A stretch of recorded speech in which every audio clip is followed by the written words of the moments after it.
आज का प्रसंग बड़े ही सुंदर जो आज संसार में चल रहा है। गोस्वामी तुलसीदास जी ने आज से 500-600 साल पहले इस रामचरितमानस को लिख दिया कि उस समय देवता घबरा करके भाग रहे थे, पृथ्वी भाग रही थी, मानव भाग रहे थे, उनको रास्ता नहीं मिल रहा था। क्यों? कि बोले उस समय रावण का जन्म हुआ और रावण ने अपनी सभा को देखा,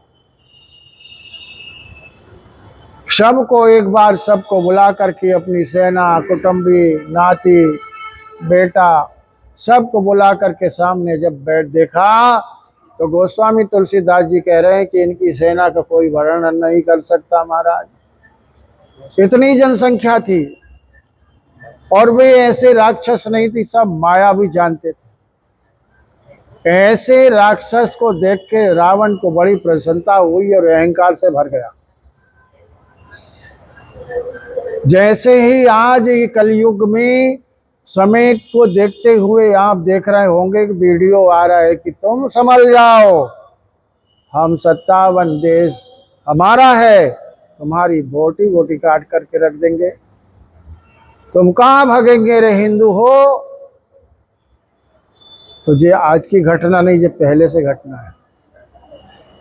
लेकिन वो नहीं जानता कि धर्म कर्म क्या होता है, भगवान क्या होता है, प्रभु की कृपा क्या होती है। प्रभु की कृपा भयम सब काजू और जन्म हमारा सुफल भा आजू। भगवान की कृपा होगी तो क्या नहीं होगा। लेकिन वो मद में अंधा हो गए। एक एक के 50-50, 100-100 बच्चे हो रहे हैं, 5-5 बीबियां हो रही हैं।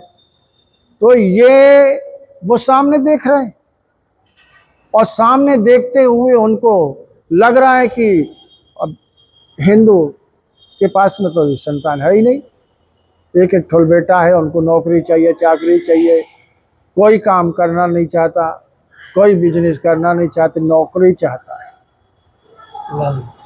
अरे मेरे भाई, नौकरी नहीं, हम छोटे से छोटे काम करें तो हमको कोई नहीं हरा सकता, हम वहीं पहुंचेंगे, लेकिन नहीं करेंगे हम। यही आज की घड़ी में उस समय रावण ने जब देखा तो अपने परिवार को देख करके हाथ सबको कहा कि देखो, बोले कहीं यज्ञ ना हो ना पावे, कहीं पंडित पूजा ना कर सके, कहीं वेद ना पढ़ सके, कहीं धर्म कर्म ना हो सके, कहीं देवता को भोजन ना मिले। देखिए, यज्ञ हवन करते हमारी शास्त्र कहते हैं कि देवताओं को भोजन आहार मिलता है, और देवताओं को आहार जब मिलता है उनका सिर्फ धूम ही आहार है। देवताओं को आहार मिलता है तो वो हम पे प्रसन्न होकर के भगवान की कृपा, उनका आशीर्वाद मिलता है। ये हमारी परंपरा रही। लेकिन उन्होंने कहा कि इसी को खत्म कर दे हम लोग, तो बोले भूखे मरेंगे, दुबले हो जाएंगे, कमजोर हो जाएंगे, बलहीन हो जाएंगे। वो हमारे पास आएंगे, जब हमारे पास आएंगे तो हम उनको मार देंगे, और अगर कोई अधीन हो जाता है तो उनको छोड़ देंगे। इस प्रकार रावण ने कहा और सबको आदेश दिया कि जाओ, कहीं भी यज्ञ हवन नहीं होना चाहिए। आज भी आप सुन रहे होंगे कई जगह घटना चल रही है कि कोई ब्राह्मण को मत पूछिए, कोई पूजा नहीं होना चाहिए, कोई किसी के हाथ शादी नहीं कराएंगे। ये टारगेट है, चल रहा है, हम छिपने जा रहे हैं, हम में शक्ति नहीं है, बल विहीन हो जा रहा है, हम शास्त्र के विरोध वो लोग काम कर रहे हैं। कहते हैं शास्त्र के विरोध जब करेंगे तो बोले क्या होगा उसका फल, बोले वहां पे भूमि घबराएगी, पृथ्वी घबराने लगेगी। जिस पृथ्वी पे जब तक के याग हवन पूजन पाठ ना हो, वो पृथ्वी घबराने लग जाती है, वो कांपने लग जाती है कि मेरे ऊपर आज ये अत्याचार हो रहा है, मैं कैसे सहूं, कहाँ जाऊं, क्या करूं। तो वो पृथ्वी गौ माता का रूप रख करके देवताओं के पास जाती है, ब्रह्मा जी के पास जाती है, उनसे निवेदन करती कि प्रभु लाज बचाए। फिर कहता हूं कि आज वो ही टाइम आ गया, मुझे ऐसा लग रहा है, लग नहीं रहा, चल रहा है।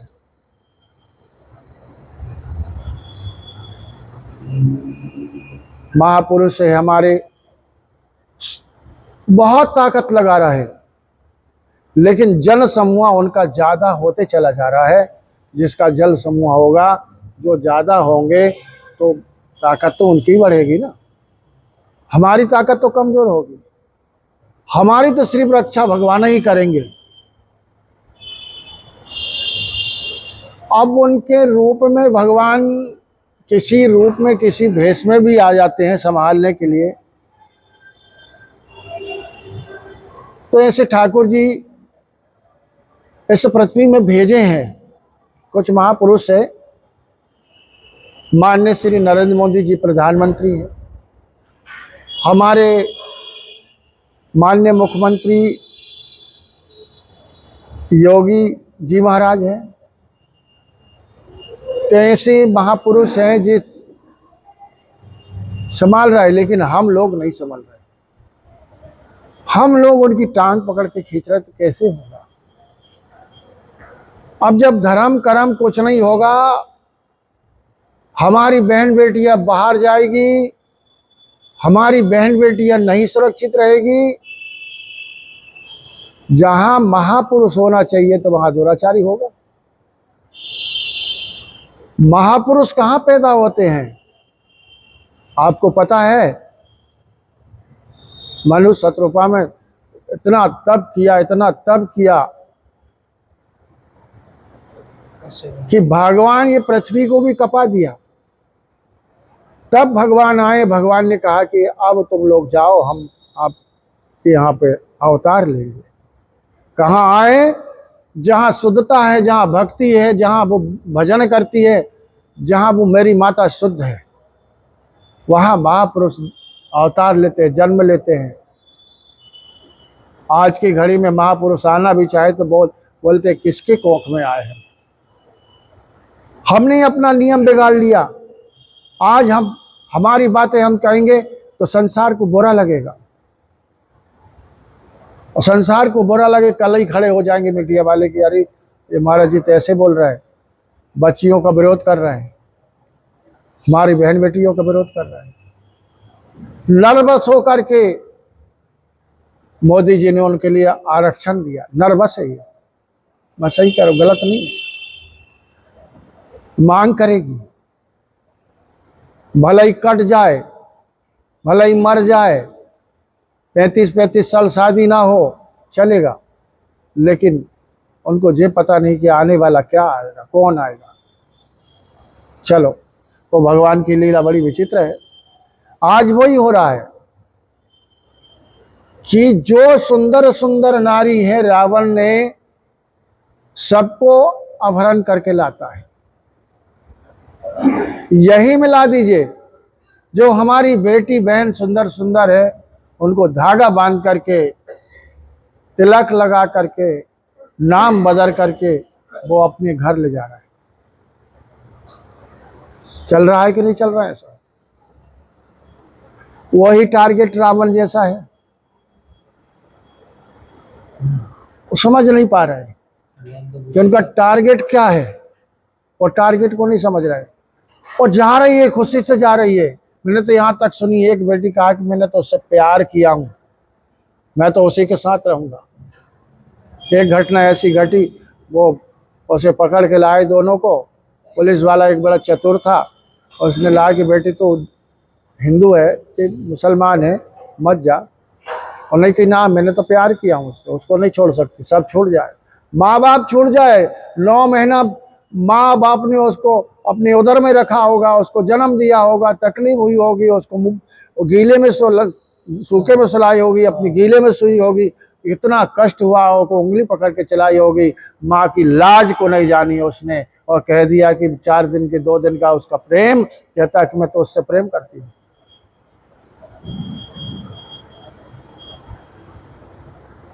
और शर्म के मारे मर जाए।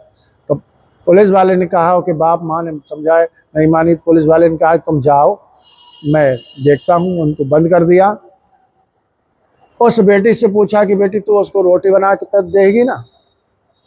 कि हाँ। तो बोले आज तो हमारी रसोई में उसको रोटी बना के दे। तो रसोई में मांस के टुकड़ा जगह जगह पुलिस वाले ने रख दिए।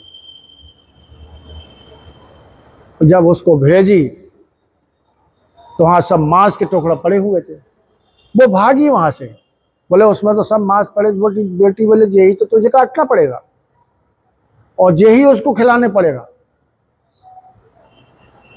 तब उसके दिमाग में आया कि अरे राम राम राम। तब वो मान करके माँ बाप को बुला करके उसको सौंप। ऐसा ऐसा चल रहा है। वही सुंदरी को देख करके आज रावण सबको अपने घर ले जाता है, पकड़ पकड़ के ले जाता है, राज चलता है। इधर देवता प्रार्थना करते हैं भगवान से। देवता मिलके ब्रह्मा जी के पास में, ब्रह्मा बोले कि हमसे तो कुछ नहीं होगा, सब मिलकर के भगवान के पास चलो, जो 3 लोक के नाथ हैं, इनने सृष्टि रची है, ये सबके अधीन है, वही हमारा निदान करेंगे और वही हमको पार लगाएंगे, इसलिए बोले उनके पास चलो, है ना। तो भगवान के पास वो लोग कहाँ जाए, सलाह कर रहे हैं कैसे जाए, कब जाए, कहाँ मिलेंगे। कोई कहता है कि बैकुंठ लोक में होगा, कोई कहता है कि क्षीर सागर में होंगे। तो बोले हम कैसे कैसे जाएंगे।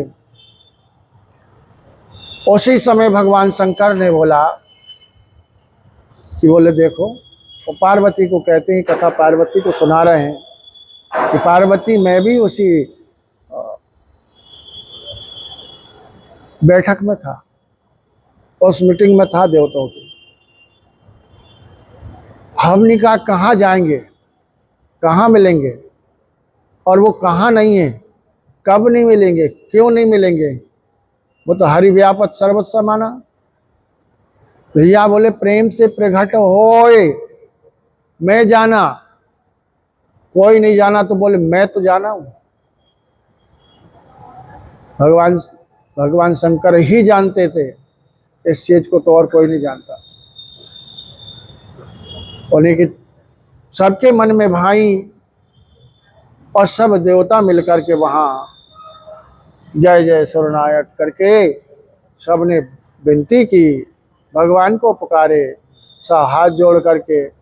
भगवान प्रसन्न हुए।